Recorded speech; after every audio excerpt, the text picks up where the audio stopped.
I never meant to touch him, gods know I tried not to. But magic doesn't care what you meant. The bond hummed low in my chest like a bruise I couldn't stop pressing. Not loud, not painful, just there, steady and uninvited. I woke alone, again. Dawn leaked through the cabin windows, pale and cold, the blanket tangled around my legs like it was trying to comfort me. I kicked it off. My wards hadn't flared, which meant he hadn't come near the house. He was still keeping his distance, still up. In the loft above the barn, probably wrapped in that ratty wool cloak he refused to replace. Good. It was better that way. And yet, my hand drifted to my sternum, right over the place where the magic lived now, a quiet pulse, not unlike a second heartbeat, not mine, his. No one told me bonding would feel like this, not the old books, not the guild instructors. No one said it would feel emotional. A thread, stitched from me to him, tugging without pulling, breathing without breath, just there. I hated it, hated more that I didn't want it to stop. The kettle creaked over the fire, sharp in the silence. I didn't move to pour it, I just sat there, still in my nightclothes, staring at the door like he might walk through it, like the bond might make him. It hadn't, not in 3 nights. But his presence hung in the corners anyway, in the air, in the hum of my wards, in the quiet parts of me that used to feel like mine. I wrapped my arms around my knees, forehead resting there, not crying. Just tired, tired of pretending I didn't feel it, tired of fearing what I did. The bond wasn't fate. It was a mistake, a slip of magic under a too bright moon, a flare of wildness I hadn't meant to cast. I would fix it, undo it, break it, if I had to. Because if I let myself want what it offered, if I let him close, then I'd be no better than my mother. And she disappeared before I ever learned what it cost her. I should have waited for the next moon, I should have sent him away. But he watched from the edge of the clearing, arms crossed, eyes shadowed, and something in me said now. I told myself it was just a severing, a clean break from the old magic I didn't want anymore. No risk, no ties, just ash and intention. He stepped forward once, just once, not even close to the circle. I can wait in the woods, he said, voice rough, like he'd meant to stay silent. I didn't answer, didn't look. My hands were full of salt and fern root, my breath already deep in ritual rhythm. And the moon, gods, the moon was too close, heavy and red gold, like it knew what I was about to do. I traced the sigil anyway, whispered the words, opened the old thread between blood and light, let my magic burn where it needed to. But it veered, bent, snapped like a hook in my chest and reached, not into the earth, not toward my past, toward him. I felt it latch before I even opened my eyes, a tether, unseen, unmistakable. 1 pulse, then 2, then both of ours together. I staggered back, gasped. He didn't move, just looked at me like he felt it, too. Like something ancient and terrible had woken between us. I don't remember what I said. I think I told him to leave. I think I ran. But I still see the look on his face, confused, hollow, like someone had handed him a memory that wasn't his yet. The bond didn't ask. It just was. And it's still there, 3 nights later, humming in my ribs like a truth I didn't want to know. The grimoire's pages crackle like dry leaves as she turns them, one by one. Her fingertips feel numb, or maybe they're just too steady. The ink is faded. The notes in the margins are not hers. She doesn't like that her mother's handwriting looks so much like her own. A diagram stretches across the next page, binding sigils twisted through moon phases. Underneath, 1 word, scrawled in rushed charcoal, chosen. Her breath catches. She doesn't remember her mother writing that. And yet, the magic in the page stirs, faint but real. Like something still watching. The cabin is silent except for the fire's occasional groan and the sound of her pulse thudding behind her ears. She should be outside. It's moondark. Kalen won't come in. He never does. She told herself that was a blessing, that the distance meant safety. But lately, the space between them has felt less like freedom and more like waiting. Her eyes skim lower. The curse is not in the bond. It is in the choosing. Bloodlines that seek each other, again and again. Despite the price, love that does not ask permission, magic that does not care who it ruins. She closes the book too hard. Dust jumps. Her tea has gone cold. The bond hums, low and constant, a thread pulled too tight beneath her ribs. She presses her palm to her chest. It shouldn't feel like this. It shouldn't still feel like this. She told herself it was just magic, a mistake, a flare, a ritual gone wrong. But the magic isn't fading, and neither is he. Her mother vanished after choosing a man with a cursed name. Everyone whispered madness, seduction, ruin. Elara never spoke of it. But tonight, the silence feels familiar, inherited.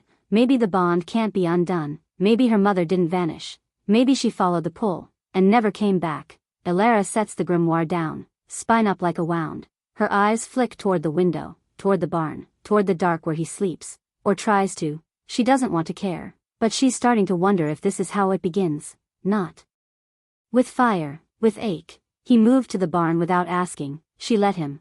The first night, the silence stretched long between them, not a conversation, just the sound of boots on wood, then the creak of the loft ladder. The wind slammed the door shut behind him. She didn't reopen it. She told herself it was for the best. That space would smother the bond. That quiet could unravel magic. That not looking at him meant she couldn't feel him quite so much. But the air still bent toward where he slept.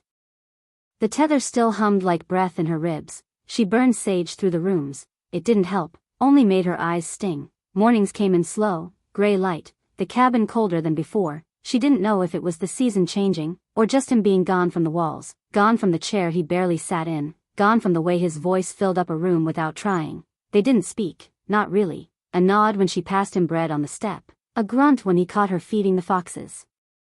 Again and muttered something about spoiling predators. She said nothing. It felt safer that way. He was still careful, even at a distance. Didn't leave muddy footprints through her kitchen anymore. Didn't touch her herbs. Didn't sleep near the edge of the loft, where she could see him from her window.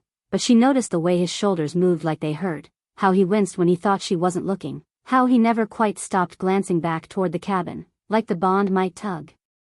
Even when he didn't want it to. Some nights she stayed up late, pretending to read, but really, she just listened, to the barn groan in the wind, to the way silence grew teeth between them. Magic didn't care about space, but she did. Distance made it easier to pretend that it wasn't a curse, that it wasn't him, and yet, she still brewed 2 cups of tea, every morning, every goddamned morning. One always went cold. He's only here because of the bond, she reminded herself, but it didn't explain why she missed the sound of his voice, even when he was only saying her name like it was a problem, or a promise. The cabin creaks more now, not louder, just emptier. Elara stands at the hearth, fingers hovering over cold ashes that should have been swept this morning. She doesn't move. Her magic flickers at her fingertips, uncertain, like it doesn't trust her hands anymore. The kettle hisses on the stove, too loud in the silence. She doesn't look toward the window, not yet. He's not there. The barn sits at the edge of her wards, far enough to feel like exile, close enough that she feels him in the marrow of her bones when the wind shifts. He hasn't come inside since the second morning. No footsteps in the hallway, no voice rasping out a gruff morning, just the soft thud of boots in the barn loft. Late at night, the ache of the bond humming low in her chest, constant. She hates that she listens for him. A drawer sticks when she pulls it open. She doesn't fix it, just lets it hang, tilted and wrong, like everything else. Her fingers twitch for magic again. The charm she was going to cast fizzles out before it forms. She tries not to take it personally. Maybe it's the bond, maybe it's the cold, maybe it's him. The windows are streaked with dust. She wipes at one with her sleeve, then stops halfway through. Her reflection stares back, tired, mouth tight. She looks like someone waiting for something they'll never admit they want. The door stays closed. She doesn't ask why. Outside, the barn stays quiet. Inside, the air feels thinner. Magic used to settle here like a sigh,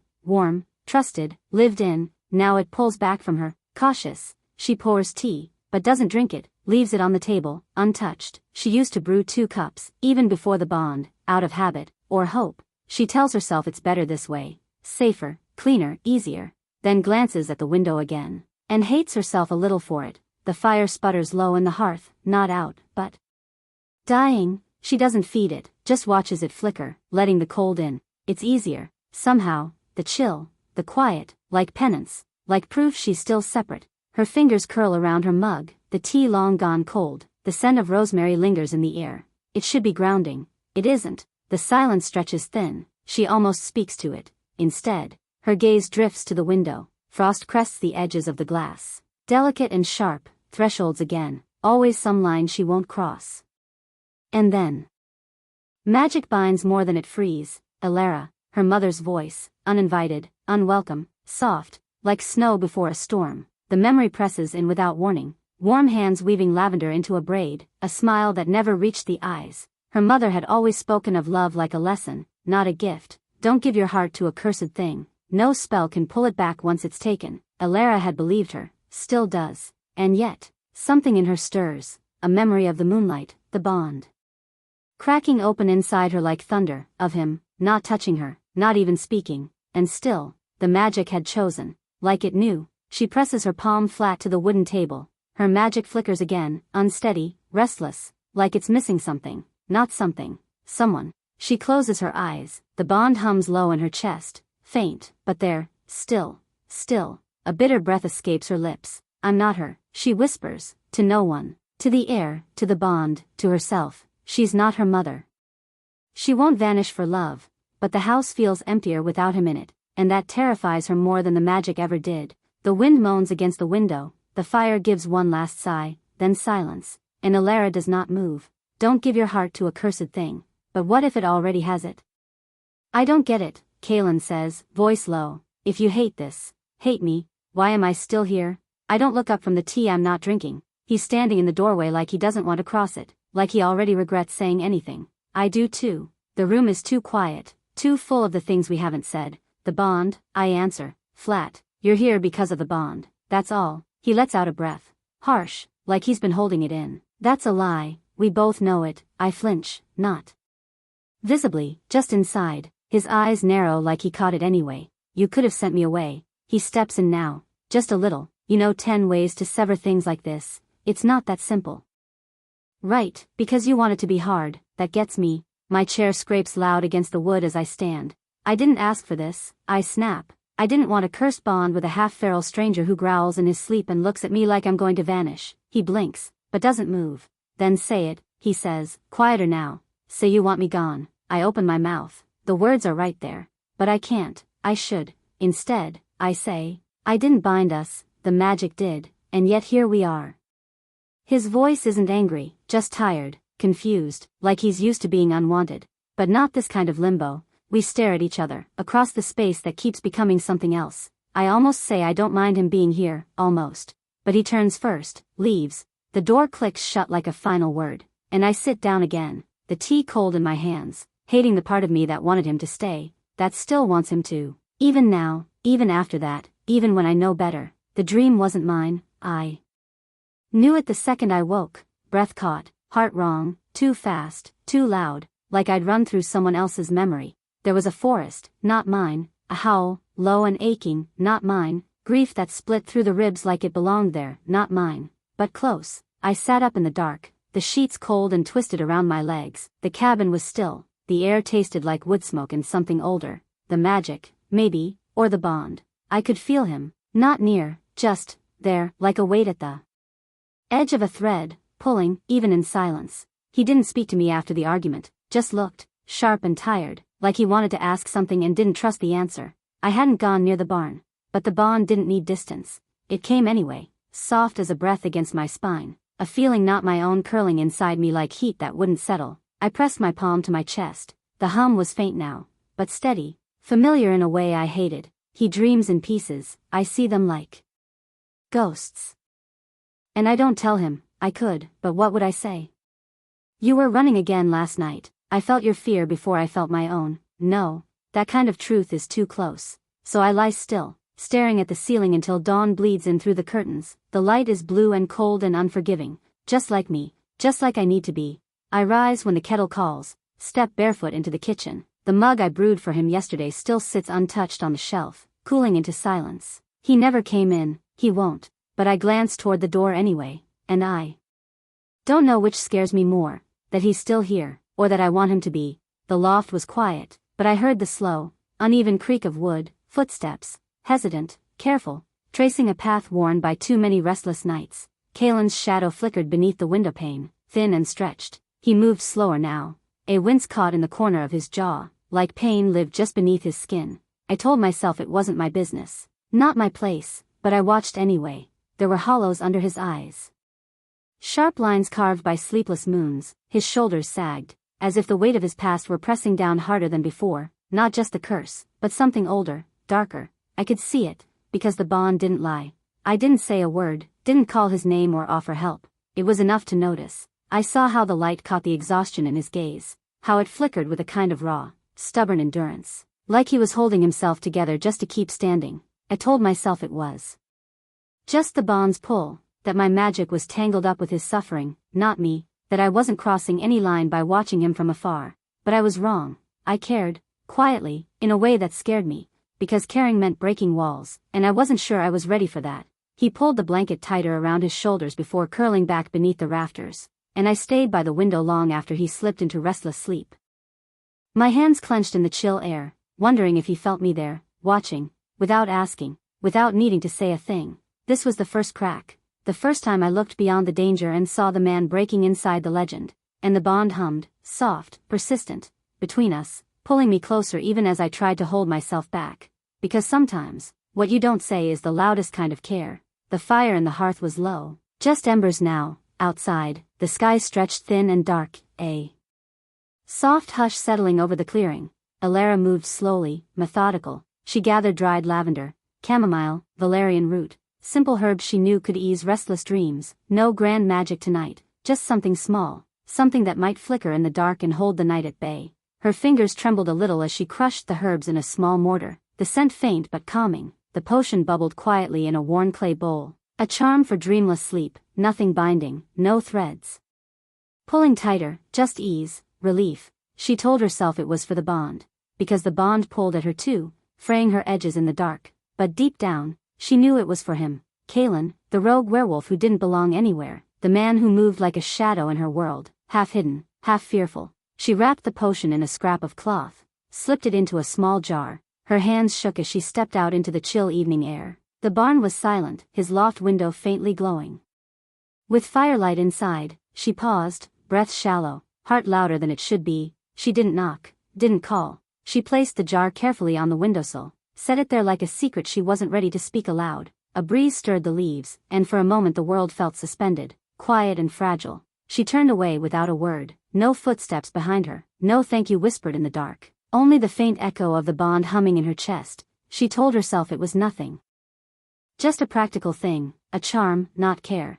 But the ache beneath the words said otherwise. She waited a heartbeat, then walked back to her cabin, the night folding around her like a whispered promise she wasn't sure she deserved. I left a charm on his windowsill, just a small one, for dreamless sleep. He doesn't sleep well, I can tell. The fire flickered low again. Outside, the moon slid behind a veil of clouds, hiding just enough light to make shadows stretch longer, and in that quiet space, between fear and hope, Elara's walls cracked just a little. The night was quieter than usual, cold settled deep into the bones of the barn, seeping through the rough wood like a silent whisper.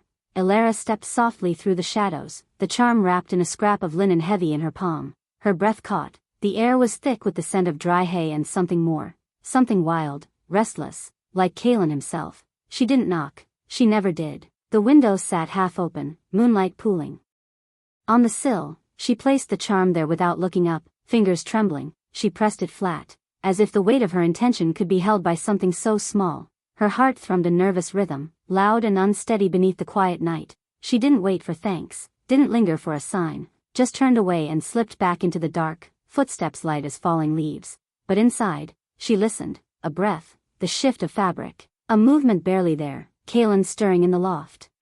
Or maybe just the wind. She told herself it was enough, that this small act, no words, no promises, was enough for now. The windowsill was a threshold, not just wood and glass, but a space between them, between fear and hope, distance and something unnamed. Elara's fingers still tingled from the touch of the charm. She wanted to say, I see you, but the words stayed buried, as always. Instead, she let the silence speak, and for a moment, just a moment, she imagined he might understand. She walked back to her cabin, colder than before, but maybe, somewhere in the dark, something had warmed. The morning pulls in pale and quiet, but I don't go near the barn, not today, not the window where I left the charm, trembling like a secret. I tell myself it was for the magic, just the bond, nothing more, a practical step, to steady the threads between us, because the bond hums, warm and unsettled beneath my skin, and that's all it is, right? But when I close my eyes and reach out, my magic shivers like it's caught between two fires, one cold, one too hot to touch. It twists in me, asking questions I don't want to answer. I catch the faintest pulse, like a whisper through the air, the echo of Kalen's breath somewhere close. But I don't look for it. I don't want to see. Logic is supposed to keep me safe. It's what I cling to, rules and reason. I repeat the words like a mantra. The charm was necessary, for the bond, not for him, still. The ache threads through everything. I taste it in my mouth, bitter and strange. I avoid the windowsill, the barn, the spaces where he might have seen, because if I look, I'll have to admit the truth I'm hiding from. I wanted him to find it, to know someone cared, and maybe, just maybe, that someone is me. The cabin feels colder without the silent exchange between us. Even the fire struggles to burn steady. My hands ache to touch the charm again, to rewrite the story I'm telling myself. But I don't. Instead, I breathe, quiet and shallow, waiting for the magic to settle, for my heart to quiet. For now, denial is all I have left. I don't want to feel this way, but it's already there, like a pulse beneath the skin of the bond, a crack forming in the walls I built so carefully. I never meant to touch him, but the magic didn't ask, and maybe, neither did my heart. The night is too quiet, the kind of silence that settles in your bones and makes every breath too loud. I lie awake, staring at the ceiling, tracing the shadows moonlight throws through the cracks in the wood. Not for wolves, not for danger. I listen for him. The bond hums faintly beneath my skin, a low, steady thrum like a heartbeat I never asked for but can't ignore. Hours pass, slow and heavy, and then, the soft scrape of boots on old wood above the barn, careful, deliberate. My chest tightens, not with fear, not exactly, relief. I don't know if he found the charm, if he drank the potion, if it helped, but he's here, that's enough. I press my back against the cold wall, the one that's been my armor since the bond took hold, and for a moment, I let it fall away. No words, no promises, just the sound of footsteps pacing the loft above, a quiet presence that says, without speaking, I'm still here. I'm not alone. I want to close my eyes and believe that this small, silent ritual could become something else, not just magic forced by accident, but something chosen. I don't say it aloud, I won't, because admitting it makes it real. Instead, I breathe in the night, steadying myself, listening, waiting, for him, and maybe, somewhere deep inside, I'm waiting for myself too. The barn creaks softly again, footsteps fading into silence. A small pulse of hope, fragile, tentative, settles in my chest, just a little light in the dark. The charm was gone from the sill. She noticed it before anything else that morning, before the ache in her back from another restless night, before the kettle hissed on the stove. The space where she'd placed it was empty now, faint dust smudged where glass had rested. She didn't know what that meant, didn't ask. Instead, she stepped out into the fog-thick morning, mug in hand, heart strangely louder than usual. The air tasted like copper and pine, the kind of morning that carried memories without shape. She found him near the barn, or maybe he let her find him. Kalen was leaning against the low fence, shirt wrinkled from sleep, hair a tangle of night sweat and wind. He didn't turn right away, but then, he lifted his hand, and there it was, the charm, dangling between his fingers like a coin he wasn't sure he wanted to spend. No smile, no snarl, just silence. Her breath caught, too shallow to steady. She waited, not for thanks, not really, just some sign, a nod, a word, anything. But he only looked at it, like it might still bite him. She almost said something, almost reached out, told him it's not a trap, it's not a trick, it's just care. But what would be the point? He didn't ask why she made it, she didn't ask if he used it. They just stood there, her with her tea, him with her offering, a gesture floating in the quiet between them. No bridge, no answer, just that slow ache of something almost. A gust of wind passed through the trees. His fingers tightened slightly on the charm, like he wasn't sure if he meant to keep holding it, and still, he said nothing. Elara turned first, back to the cabin, back to pretending, but the silence followed, close, heavy, unresolved, and she hated herself for wanting him to say anything at all. He found me in the herb garden, sun just dipping behind the tree lean, my sleeves rolled up, fingers stained with rosemary and dusk. I didn't hear him at first, not until his shadow crossed the edge of the stone path. The charm dangled between his fingers, loose, careless, like it meant nothing. You trying to bind me tighter? He smiled, just barely, but the words were sharp in places smiles shouldn't be. My hands stilled in the soil, dirt clung to my palms like it could anchor me. He watched me too closely, like he expected something to snap, or maybe wanted it to.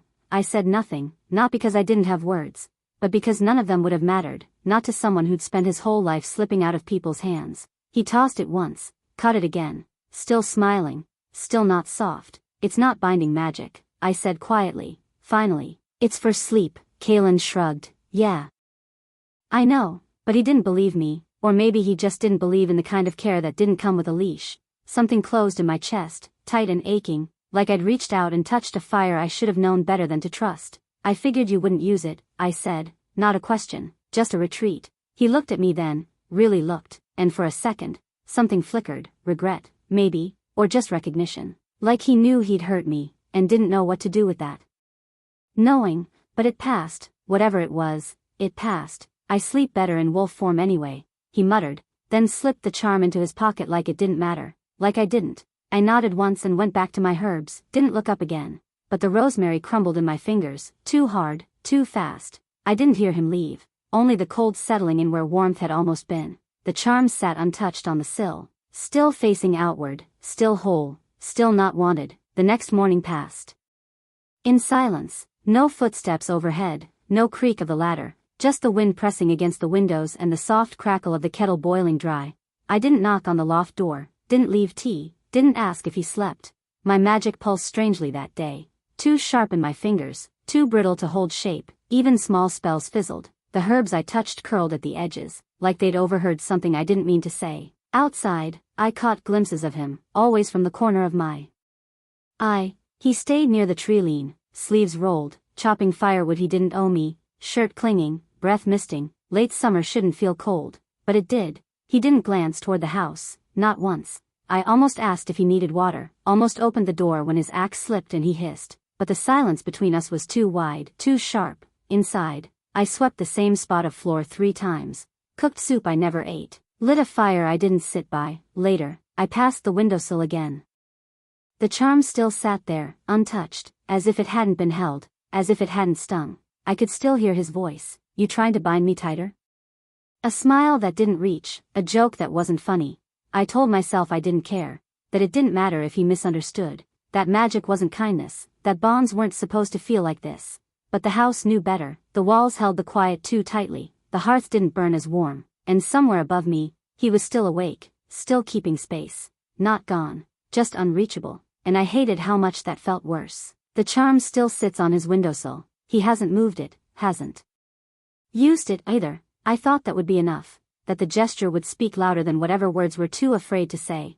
But I should have known better. That night, the house is quiet again, a different kind of quiet, not avoidance, not anger, just space, too wide to cross. I lie awake, listening to the wind stir through the eaves, my magic flickers along my fingertips, restless. The bond between us hums low, dulled but present, not painful, just waiting. And I remember something, my mother's voice, sharp and tired. The cruelest magic is the kind that feels like care. People let it in before they realize it's a knife. She wasn't warning me about curses, she was warning me about love. Kalen doesn't fear the bond, not really. He fears what it opens in him, the soft places, the unguarded parts, because once you let someone see those, they don't always stay, and sometimes, they leave with pieces of you don't know how to get back. He thinks I'm dangerous, not because I'm a witch, but because I gave him something without asking for anything in return, because I noticed he doesn't sleep and cared enough to do something about it. And maybe that's worse than a spell, maybe that's the kind of magic that cuts deeper.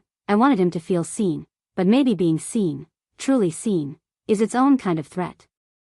Because it means you can be hurt in ways no blade ever could. I don't cry, I don't storm out into the night, but I do let the silence settle inside me like a slow, aching truth. I'm not the only one afraid, he is too, just in a different language, and God's help me, understanding that hurts more than the misunderstanding ever did. I don't leave anything at his window the next night. No charm, no note, not even a glance. Instead, I clean the workroom, scrub the dried petals from the corners of the table, reorganize the herbs I already organized yesterday. I bottle a fever tonic I don't need, seal it tight with wax that smells like burnt lavender. Every movement is precise, controlled, like I can press the hurt down by keeping my hands busy. He laughed, not cruelly, but enough to make something inside me shrink, enough to remind me that even softness can feel sharp when it's not met with care. So I retreat, quietly, like I've done before. The house becomes smaller without him, not in space, but in sound. I don't hear the distant thud of boots in the loft,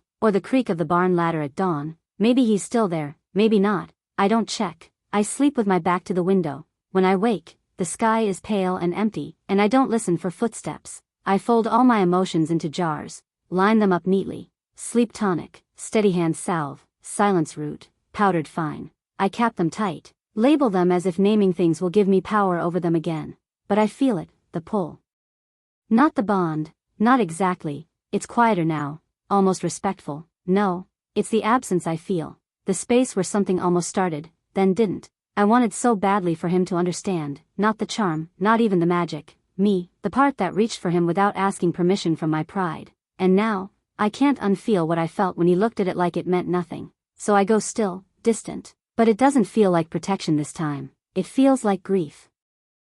For something that never really began, but still somehow feels like it's ending. The charm still sits on his windowsill, untouched, facing out. The charm is still on his windowsill, untouched, facing the woods. It's been 3 nights, maybe 4, I've stopped counting. Tonight, I press my palm to the glass and watch him pace just beyond the trees, shoulders tense, head low, like something stalking him from the inside. He doesn't know I'm watching, or maybe he does, maybe that's why he stays.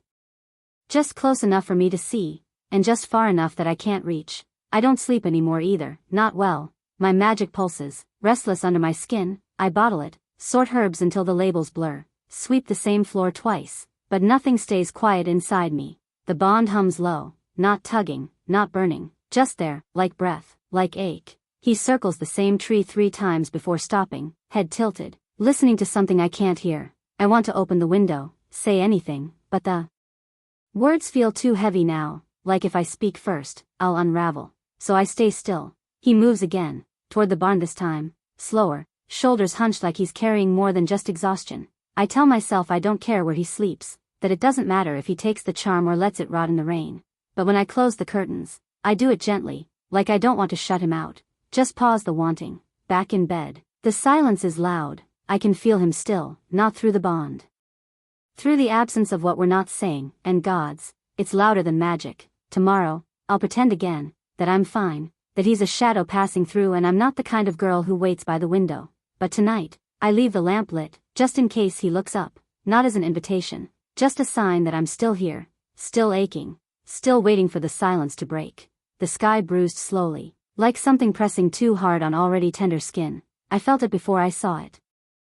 A low pressure behind my ribs, my magic curling tight like a held breath, the kind of air that makes birds go still and deer vanish into trees, thick, waiting. The bond twitched, not urgently, just, aware. Kalen hadn't come down from the loft. I didn't call for him. Instead, I went out back and stacked a second bundle of dry wood beside the door. My fingers smelled like cedar and iron shavings from the charm I hadn't touched in days. Inside, I cleared the hearth, lit the fire. Not for me. I could survive a storm with a candle and salt line if I had to, but he didn't like magic when it moved without reason, didn't like the way the wind sometimes whispered when I walked too fast through it. I didn't think he'd admit it, but I didn't want him caught outside in this, not tonight, not when everything in the sky was about to break. So I boiled water, set the chipped mugs out, then I sat, waited. The first thunder didn't roll. It cracked, sharp and sudden, like something had snapped its spine in the clouds. I flinched, not from fear, just from knowing it was time. The air inside the cabin was warm, but my hands stayed cold. I rubbed my palms against my thighs and stared at the fire, let it speak where I wouldn't, because what was I supposed to say? That I could feel his unease like a thread pulled tight across my chest? That I didn't want to be alone when the storm came? That I didn't want him to be? The door creaked, boots, damp from grass. He didn't speak, just stood there, shadowed and dripping, his eyes flicking to the fire, then to the mugs, then to me. He didn't sit, not yet, but he didn't leave either. The storm broke overhead, loud and full. I didn't flinch that time. The rain came sudden and wild. One moment, just wind. The next, the sky cracked open, and the world blurred. I left the door unlatched, not for him, just in case. He came in without a word, drenched, mud at his boots, hair stuck to his neck. Eyes catching on mine for half a second before falling away again. The fire was low. I'd built it hours ago, hoping he'd come in before the worst hit. He didn't thank me, just dropped his coat near the door, crossed the room, and sat on the rug like it was the only place left in the world. He didn't look at me, I didn't look at him. We didn't have to. The storm took the space between us and made it real. No more performance. No more pretense, just thunder and breath and 2 people who didn't know how to say they were tired of being alone. The silence wasn't cold tonight, it held weight and meaning. His shoulder was close enough to feel the heat rising off him, damp and shivering beneath it all. Still wild, still dangerous, still here. I didn't ask where he'd gone. He didn't offer. Instead, he leaned forward, elbows on knees, eyes fixed on the flames like they owed him something. I stayed in the chair, curled into the blanket I never used when he was near, but I didn't move away. Log cracked in the fire, sparks climbed up the chimney like frantic prayers. The storm outside screamed. But in here, it softened. For a second, he closed his eyes, just one, long enough for me to see the way exhaustion lived in him, tucked behind the teeth and fight. He didn't look like a monster. He looked like someone who didn't know how to rest. I wanted to say something, anything, but nothing came. So we sat in it, the silence, the fire, the storm, not together, not quite, but not apart anymore either, and maybe that was enough for tonight. The storm didn't ease. It pressed against the cabin like it was trying to get in. The fire crackled low, damp wood. It hissed and popped like it resented the quiet. Kalen sat a few feet away, legs drawn up, arms resting over his knees, the same posture he always took when he was trying not to feel anything. I kept my gaze on the flames, not the curve of his shoulder, not the way the wet of his shirt clung to the shape of him.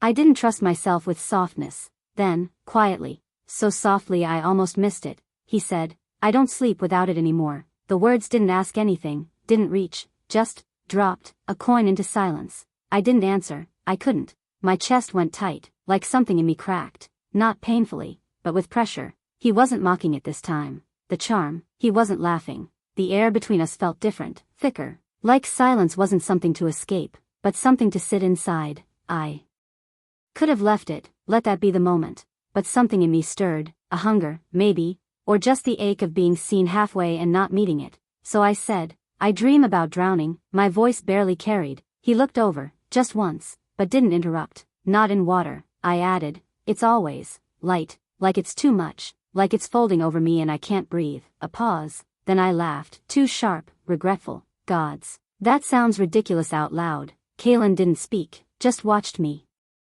Something unreadable in his gaze, like he was deciding whether to hand me a piece of himself or keep it buried. But he stayed. The fire hissed again, smoke curling toward the ceiling, thunder rolled so far away it felt like a memory. I didn't tell him the rest, that I sometimes wake with the bond burning through me like lightning under skin, that it's not just his dreams that haunt me. But I think he knew, and maybe that was enough. The fire was almost out. The logs snapped softly, one at a time.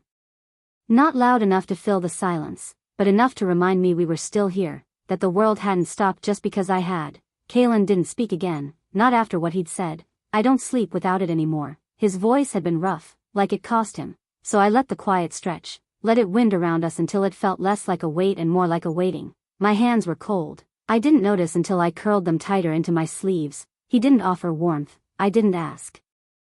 The storm hadn't moved on yet. Thunder rolled low, far off. But the worst had passed. "I didn't bind you." I said it before I could change my mind. His head turned slightly, just a glance, just enough. The magic did that. I swallowed. My throat felt too small for the words. I was just trying to make it a little less lonely. I didn't look at him. Couldn't. Because if I did, if I saw pity, or doubt, or anything but understanding, I think it would have broken something in me. It wasn't a confession, not of love, not of wanting, just the truth, my truth.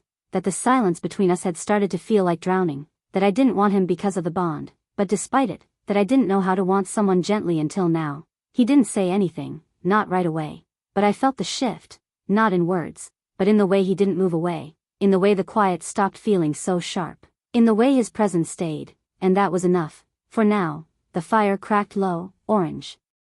Embers drifting like ghosts into the damp air. The sky was bruised, heavy with storm clouds that hadn't yet broken. We sat side by side, neither of us reaching for the warmth. I waited for him to say something, anything, but Kalen just stared into the dark, fingers tracing patterns in the ash. He didn't move away. He didn't shift or pull back. The silence between us was different now, no longer sharp or filled with tension. It felt like gravity, slow and steady, something that held us together. Even in stillness, minutes passed. I was sure he'd say something, but the words tangled somewhere deep inside him. I knew this was no easy moment, no easy answer. Finally, his voice broke the quiet, low and rough like gravel sliding over stone. "I didn't think kindness came without cost." His eyes flicked to mine, guarded but real. It wasn't accusation, not exactly, more like a confession, a wound bared beneath the surface. I swallowed, the truth settling between us like cold rain. I could see it now.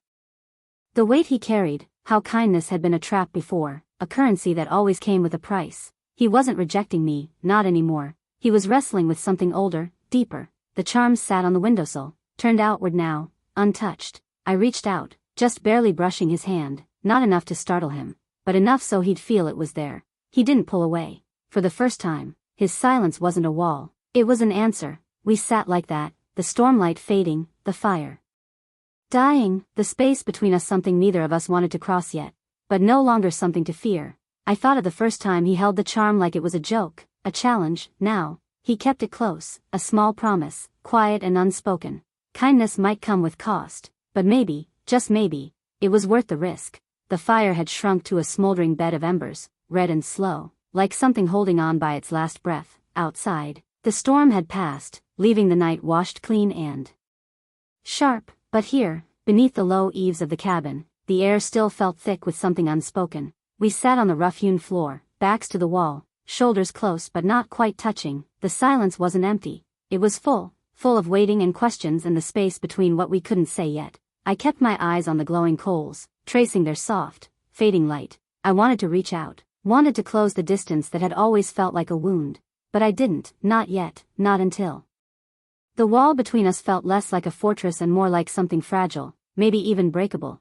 Kalen's breath came steady beside me, quiet but there. The way his body leaned slightly in my direction felt like a small surrender, a truce. I thought about the charm on the windowsill. The one he hadn't mocked today. He'd touched it gently, set it back with care. It wasn't just a token anymore. It was a quiet promise neither of us dared speak aloud. The stormlight outside was fading, clouds breaking apart like fragile thoughts, and the moon was still hidden, shy. But the dark didn't feel as cold now. It was warmer, held together by a silent agreement. We were here, we weren't running. I didn't think kindness came without cost. Kalen had said earlier. I hadn't answered. There was nothing to say, because maybe the cost was just showing up. I let my breath slow, let the stillness stretch between us like a thread. Thin but real, no words, no promises, just fire dying, and the distance not returning. The night folds around us like a secret, and for the first time, it feels like maybe, just maybe, we're learning how to stay. The cabin held its breath beneath a thick quilt of dark clouds. The fire had died to quiet embers, the chill crawling back in with the night air. I stayed inside, watching the window where I'd left the charm the night before. A small knot of magic wrapped in worn leather, meant to ward off restless dreams. It was supposed to be nothing, just a gesture. When Kalen returned, I didn't expect anything to change. He came up the creaky stairs, silent as a shadow slipping through the door. No smirk, no sneer, no mocking glance at the charm. Instead, I saw his hand reach out carefully, like he wasn't sure if he should. He took it, held it, turned it over once. Then, without a word, he set it back on the windowsill. But this time, facing outward, like he wasn't discarding it anymore, like it belonged there, like it belonged to him now too. I stayed in the dark corner, unseen, my breath caught somewhere between surprise and something I didn't quite have a name for yet. He didn't speak, didn't look back, just moved to sit beside the fading fire. His shoulders brushed mine. The contact was feather-light. No words, no promises, no explanations, just presence. The storm outside had passed, but its echoes still hummed between us, and for the first time, I felt less alone in the silence. The charm, our quiet ritual, was no longer just mine. It was something we shared. I wanted to say something, to break the stillness with words, but I didn't, because sometimes, the softest gestures carry the heaviest meaning, and tonight, that was enough. He didn't answer, just set the charm back on the sill, this time facing outward, then sat beside me, close, like it didn't scare him anymore. I remember how he mocked it once, how suspicion wrapped around every small kindness, but now, even without words, he heard me. Being seen feels like standing on a ledge. It's risky, vulnerable, but maybe that's where hope begins. Tonight, the walls didn't fall, they softened, and that made all the difference. The fire had dulled to embers again, soft, pulsing red, like something still alive, but tired of pretending to burn. I sat on the worn rug with my knees pulled close, fingers idly tracing the lines in the wood floor. Outside, the storm had long passed, but its echo hadn't. Not in the air, not in me. And then, I heard him. Boots on old boards, careful, not cautious like before, not heavy with mistrust, just aware of the silence, of me in it. He didn't speak, just crossed the room with that quiet stillness of his, like a wolf that knew how to move through another creature's territory. He didn't ask, didn't hesitate. He sat beside me, not across the room, not halfway to the hearth, beside me, close enough that his shoulder brushed mine, barely, once. He didn't pull away, I didn't flinch, and the strangest thing happened. The silence didn't stretch, it settled, warm and weightless, like it belonged there, like he did. I kept my eyes on the fire, pretended not to count the breath between us, not to feel the shape of his presence like gravity. It was a small thing, a seat taken, a closeness allowed. But gods, it felt louder than any apology. Last night, he set the charm back on the sill. Tonight, he sat beside me. That was enough. No words, no promises, just warmth where cold used to live. We watched the embers together, and for the first time in days, I didn't feel like I had to guard my thoughts. There was no magic in the air, no bond pulling tight, just stillness, chosen, and that mattered. Maybe more than either of us knew how to say, maybe more than we had to. He stayed until the fire went out, and even then, he didn't leave. The morning was quiet in a way that felt held, like something fragile had been placed between us, and neither of us wanted to be the first to break it. I moved through the kitchen like I always did, slow, deliberate. The kettle hissed on the stove, and I traced the rim of my mug with my thumb. Tea leaves, moon-blessed and dried, waited in their little jar. I turned them into the water counterclockwise. 3 turns, always 3.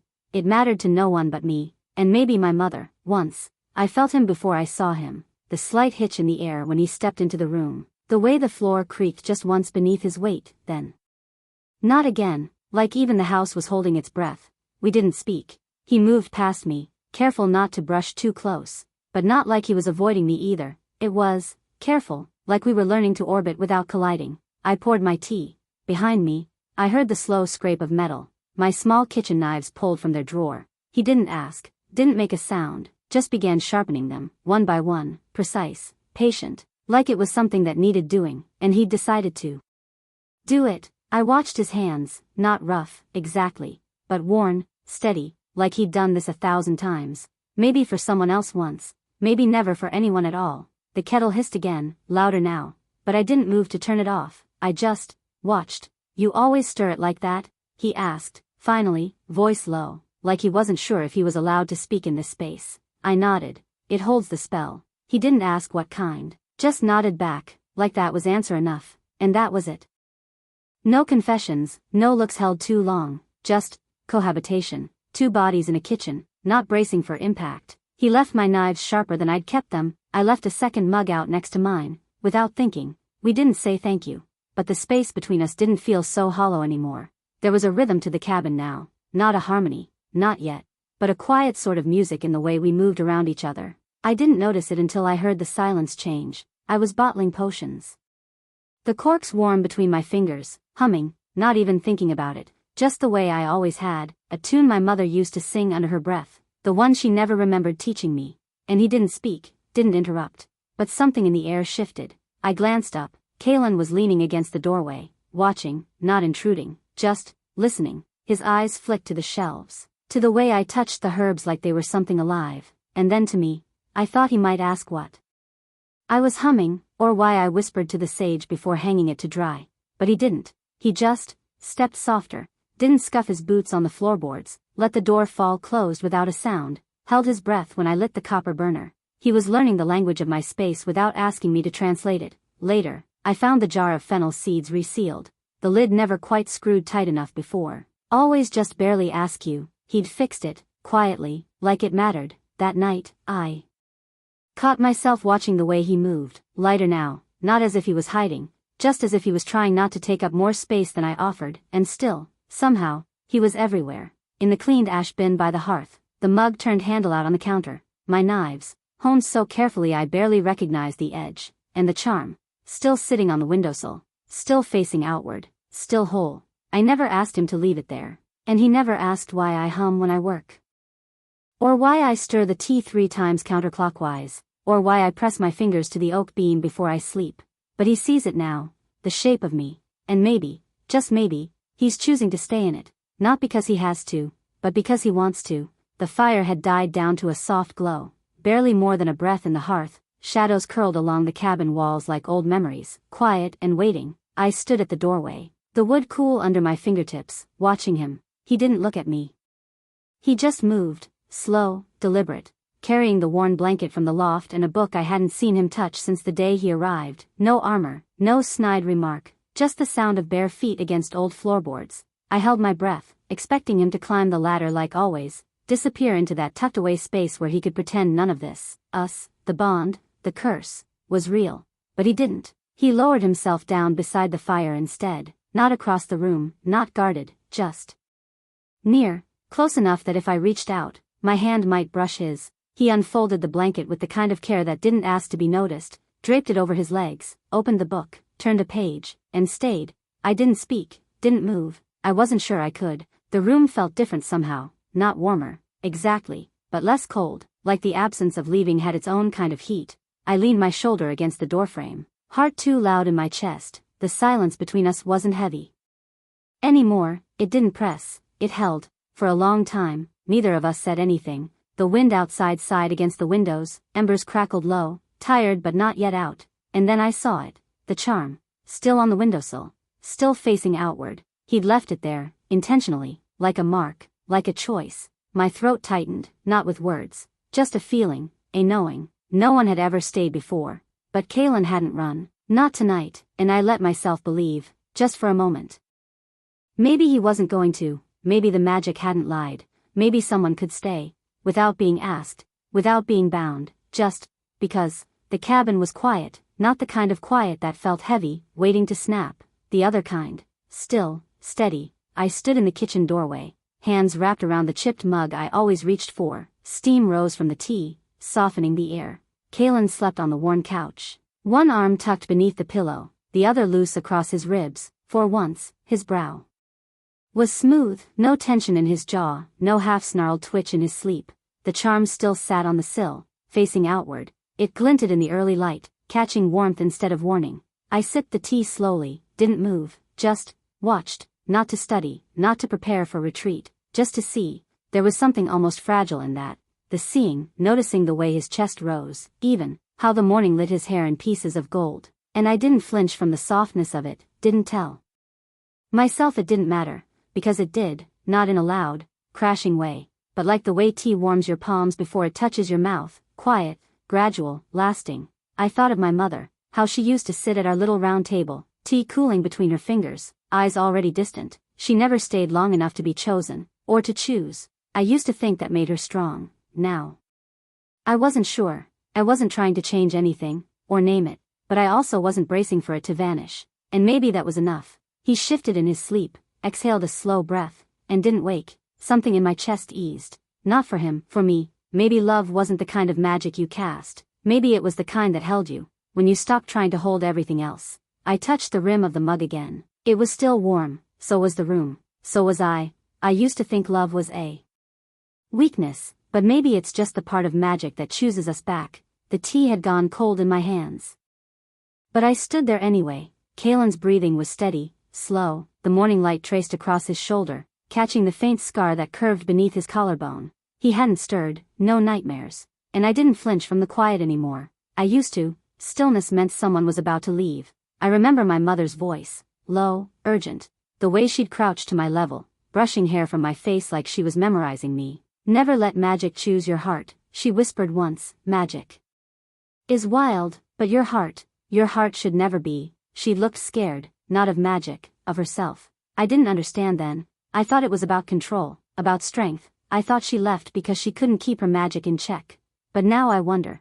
Her hands had trembled that morning, the last one, right before she disappeared into the fog with her spellbook and half a goodbye. Maybe it wasn't her power she didn't trust. Maybe it was how much she felt. Maybe it's easier to warn your daughter not to love than admit no one ever stayed for yours. I glanced back at Kalen, still asleep, still here, and I think, not loudly, not all at once, but gently, maybe I'm not her, maybe I never was. I bring the cup to my lips, cold, bitter. I sip it anyway, because something in me is softening, not to him, but to the truth, that I don't have to run from the wild things inside me, that I can be magic and afraid, and still stay. I set the cup on the windowsill beside the charm. It catches the light just so, and I think, she didn't stay long enough to be chosen. But maybe I will, maybe that's the difference. He doesn't wake, but I don't need him to. The morning is quiet, and this time, the quiet isn't warning me to run, it's asking me to stay. The herbs bloomed faster this morning, not in a rush,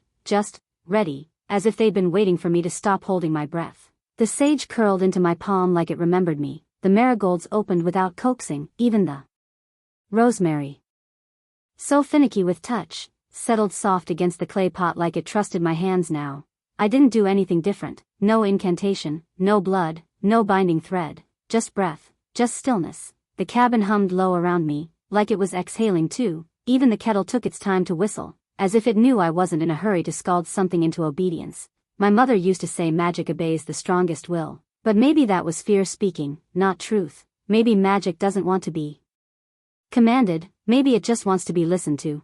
I stirred the potion slowly, counterclockwise, watching the color deepen like it was blooming from inside. Kalen leaned in the doorway, quiet, arms folded. "You've changed something," he said, voice low, not a question, just noticing. I nodded, not looking up. "I'm not forcing it anymore." He didn't say anything after that, just stayed. Watched the way the light warmed the glass jars on the shelf, the way the steam curled upward instead of out. The silence didn't stretch thin this time, it settled. I moved around the space without shielding myself, no protective sigils, no dampening circles drawn in ash, just hands and herbs and breath, and him, still here. It struck me, sudden and quiet, how often I'd equated control with safety, and how, maybe softness was safer than I ever let myself believe. I glanced at the charm on the windowsill. It glowed faintly in the sunlight, untouched since last night, still facing outward, still exactly where he placed it. My fingers curled around the spoon, warm, steady. I didn't have to guard everything anymore. And the magic, it felt like it was finally breathing with me. The fog curled low around the trees like breath held too long. I stepped barefoot onto the porch, mug warm in my hands, the last of the mint tea steeping soft at the bottom. The charm still hung on the window behind me. Kalen had set it there again last night without a word. The air smelled like damp earth and cedar. Like the first morning after a long illness. I could still end this. There were rituals, ways to unravel a bond if it hadn't rooted too deep. I'd found them months ago, back when I was still afraid of what it meant to be tangled up in someone else's fate, back when I thought wanting him was the curse. But this morning, standing in the hush of it all, I realized I hadn't opened that page in weeks. Not because I forgot, because I didn't want to, not anymore. It would have been easy to say I was staying because the magic left me no choice, that some thread of old blood had decided for me, but that wasn't true. I was choosing this, choosing him, even if he still didn't know how to hold it, even if some days we circled each other like old ghosts, even if it scared me. I tilted my head toward the trees, their tops blurred and silvered by the mist. Somewhere, a raven called once and then went quiet. I thought of my mother then, the way she left before her heart could be asked to stay, the way I'd sworn I wouldn't be her, and here I was, still standing, still watching the fog roll back and deciding, softly, to remain. I could run, I always could, but this time, I didn't want to, and maybe that was the truest spell I'd ever cast. He stood near the door like he meant to leave, same as always, boots by the threshold, hand brushing the knob, habit more than decision, the kind of movement made by someone who never expects to be wanted past a nightfall. I didn't stop him, didn't say stay, didn't reach, didn't beg, didn't break the quiet we'd learned to live in. I just poured 2 cups of tea, set one down across from mine, didn't look up. The table between us had seen worse silences, but this one didn't feel like absence. It felt like breath held. And then, the door never opened. I heard the soft thud of his boots set back down, the creak of worn floorboards as he crossed the room. The chair scraped once, then stilled. He didn't speak, but I could feel it. The choice in his stillness, like gravity, pulling towards something unnamed but present. He picked up the cup, hands rough around the ceramic, warm. We drank in silence. The steam curled between us like smoke from an unspoken spell. He didn't ask what kind of tea it was, didn't need to. He knew it was the one I brewed on the nights I wanted to believe in softness, and I knew he tasted it anyway, even if he never said a word. I kept my gaze low, fingers brushing the edge of the charm still. Resting on the windowsill, the same one he'd turned outward, the same one he hadn't touched since. But he stayed, not because of the bond, not because of the curse, because something here, someone, offered room to stay. And I let him. Maybe that's the part no one teaches you, that sometimes love doesn't speak, it just doesn't leave. Not all magic is loud, some of it is just 2 hands holding the same quiet. He stayed until the tea went cold, and even then, he didn't reach for the door. I didn't ask him to stay, but I poured the second cup anyway, and he didn't leave. The new moon rose like a held breath, no light, no shadows, just the kind of dark that made it easy to imagine starting over. I cleared the space on the floor with a sweep of my hand. Salt, ash, a ring of herbs ground soft. Kalen watched from the threshold, quiet, arms crossed, not closed off, just bracing. This might work, I said. arranging the runes between us, or it might do nothing, the books weren't clear. His mouth tilted like he wanted to joke, but didn't, and if it does work, I didn't answer right away, the truth was tangled somewhere in my chest. We should know if we have a choice, I said instead, even if we don't take it. He stepped into the circle. That was answer enough. The magic bloomed like a pulse, soft, silver, and aching. I reached across the circle, fingers hovering above his, just close enough to let the bond stir, not enough to close it. Ready? He nodded, eyes steady. We spoke the words together, my voice, his growl, weaving the old tongue into something hesitant but real. A beat passed, then something between us, thinned, frayed. I felt the edge of the bond go loose, not gone, but stretchable, like thread you could still tug, but no longer choke on. Kalen flinched. Did you feel that? I nodded. It shifted. His jaw worked like he wanted to say more, but he didn't, and I didn't ask. Because here's the part one didn't say aloud. I hoped it wouldn't break.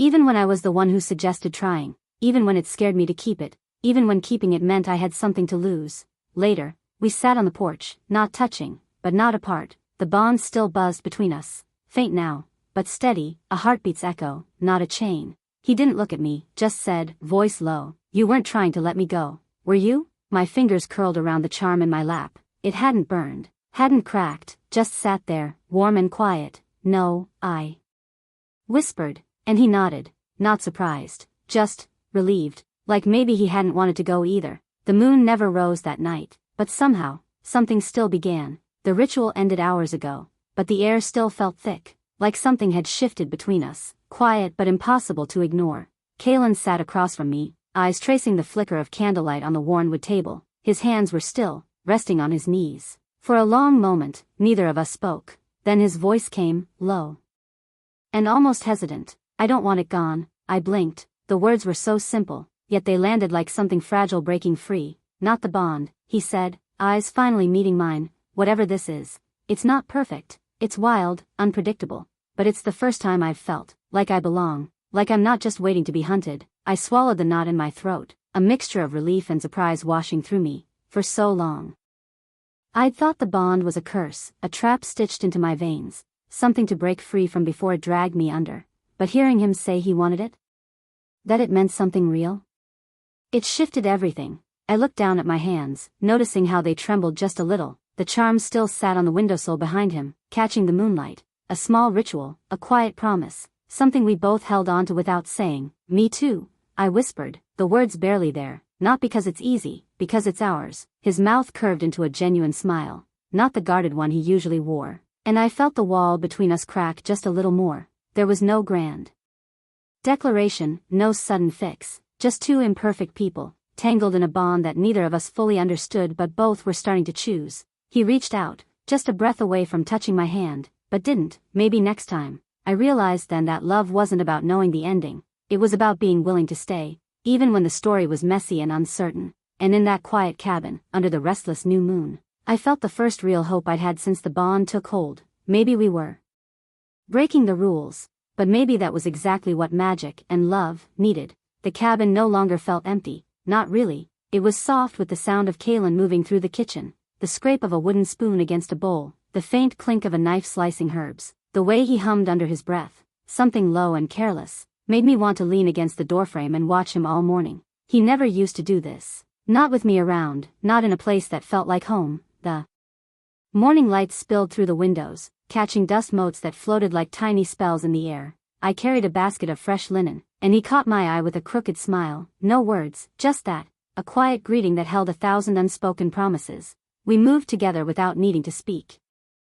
I brewed tea while he cleaned the counter, our hands brushing now and then, neither pulling away. The charm still rested on the windowsill, worn smooth from nights of careful placement. Once, I thought it was a chain, a cage holding us both. Now it was a rhythm, a pulse that hummed beneath our days. The magic between us no longer demanded or tore. It whispered, partnered, tended, like the soft heat of the fire, not the crackle of a storm. I caught myself watching him again, how his eyes softened when he thought I wasn't looking, how his shoulders relaxed as if the weight he carried might finally rest. This cabin held more than wood and stone now. It held us, and that scared me less than it should. I thought of my mother, who never stayed long enough to be chosen, and then I thought of Kalen, who was still here, still waking up beside me, still setting the charm every night without fail.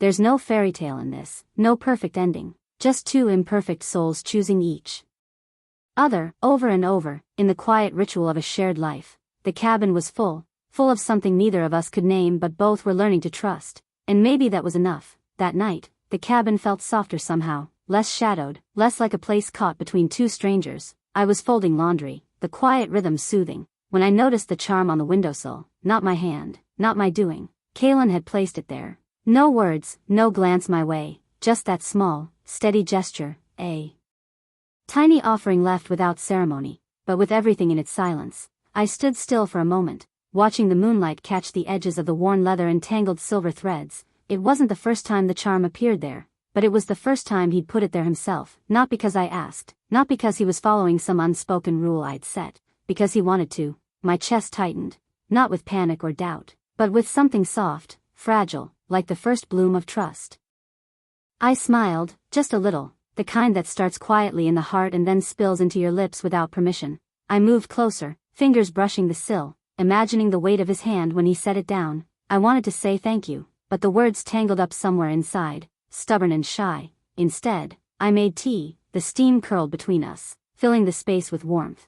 When he returned, I caught his eye and didn't look away. The ghost of a real smile touched his lips this time. No sarcasm, no guarded edge, just something honest, maybe even hopeful. This ritual, our silent promise, was no longer a one-sided offering, it was ours. I remembered the first time I left that charm out for him, back when I thought love was just a risk I couldn't afford to take. Now, it was something we chose every day. The curse still lurked in the shadows, the bond still pulsed with uncertain magic, but here, in this small cabin bathed in moonlight, I felt it, the quiet power of choosing someone anyway, because maybe, just maybe, the magic knew something I didn't, that some hearts are meant to find each other, even if they break the rules. The cabin was quiet in that way it always felt when the world outside slipped away. The night had deepened, but the window still held the charm, glowing faintly in the moonlight, their silent promise. Kalen's shoulders were relaxed, the kind of stillness that said he wasn't waiting to run. I watched him for a moment, the rise and fall of his breath steady, like the storm inside him was finally resting, and then, something shifted. I found myself smiling first, slow, a little uncertain, but real, the kind of smile that breaks walls because it wants to stay. Without thinking, I moved closer, my knees scraped softly against the wooden floor as I sat beside him, close enough to feel the warmth radiating from his skin, but not so close as to rush the quiet. He glanced at me then, that careful look that's half surprise, half relief.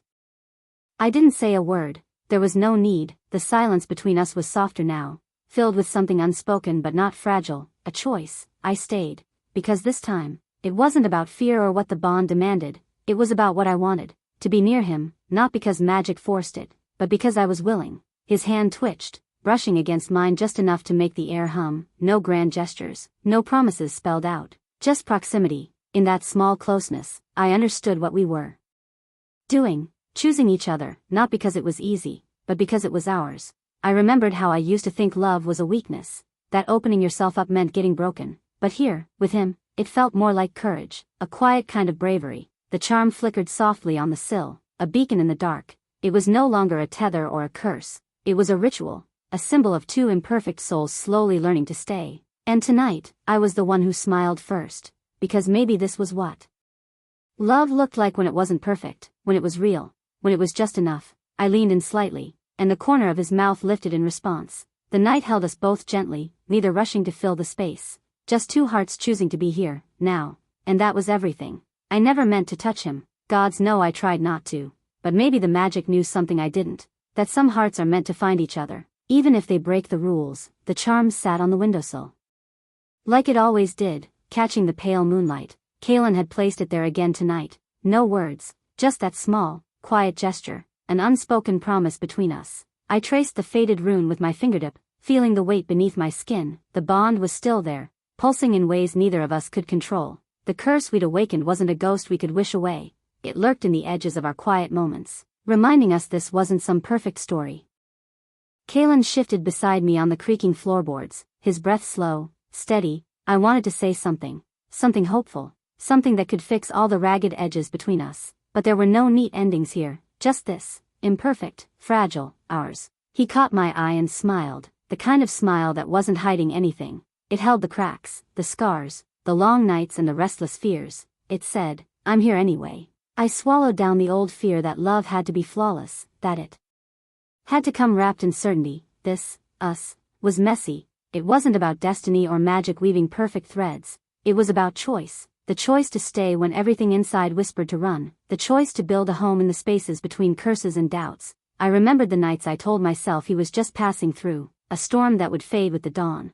But here he was, still waking beside me, still setting the charm on the sill even when silence filled the cabin. Our magic had never been about control, it was about partnership. Two flawed hearts navigating shadows together. I reached out, my hand brushing his. No grand words, no promises made in fire and fury, just this quiet touch, a steadying anchor. Not a fairy tale, not perfect, but real, and sometimes, that's enough. The first pale light of dawn brushed the edges of the cabin window. Elara sat beside it, the worn wooden sill cool beneath her palm. Outside, the world was still, holding its breath between night and morning, that fragile, soft pause where everything feels possible. The charm rested there, just as it had every night since he started placing it without a word, a small, quiet promise framed in silver and amethyst. It wasn't a binding anymore, it was a choice, a ritual of care, unspoken but understood. She thought of the night they first sat side by side in silence, the weight of everything too much to say, of how he didn't run, not then, not ever again. How that quiet presence, steady, imperfect, had become something she needed. Love hadn't arrived like a storm or a blaze. It had come in small moments, the way Kalen brewed his tea exactly how she liked it, the slow shift of his guarded eyes to something softer, the way the magic between them pulsed steady, not wild or demanding, but patient, waiting. She used to believe love meant surrendering control, risking everything for something fleeting. Now, she understood it differently. It was not about power or fate, but presence, the everyday choosing, the quiet holding on when fear whispered to let go. Her fingers traced the worn edge of the charm, feeling the cool metal like a heartbeat against her skin. Maybe that was the true magic, not the force of spells or curses, but the steady, gentle choosing to stay, to be seen and to see another in return. A soft breeze stirred the curtains. She glanced toward the door, imagining him still asleep, still here. "I used to think love was a weakness," she whispered to the dawn, "but maybe it's just the part of magic that chooses us back, and maybe, that just maybe, the magic knew something she didn't. Some hearts are meant to find each other, even if they break the rules."